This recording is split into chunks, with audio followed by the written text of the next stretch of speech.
ఎమ్మిగనూర్ వైడబ్ల్యూసీఎస్ గ్రౌండ్లో వేసిన రేకుల షెడ్లను తొలగించిన అధికారులు. కర్నూలు జిల్లా ఎమ్మిగనూర్లోని వైడబ్ల్యూసీఎస్ గ్రౌండ్లో వేసిన రేకుల షెడ్లను మున్సిపల్ అధికారులు తొలగించారు.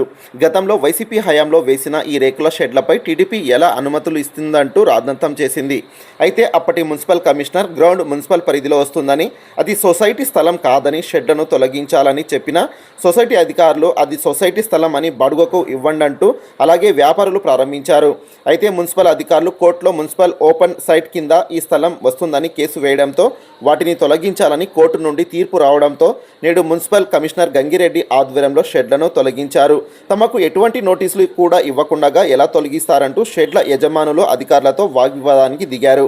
అది సొసైటీ స్థలం అని, గతంలో షెడ్లు వేసుకొని వైడబ్ల్యూసీఎస్ సొసైటీకు బాడుగాలు చెల్లిస్తున్నామని, కానీ ఇలా మున్సిపల్ అధికారులు షెడ్లను తొలగించడం సరికాదని బాధితులు వాపోయారు. తమకు న్యాయం చేయాలని బాధితులు డిమాండ్ చేశారు.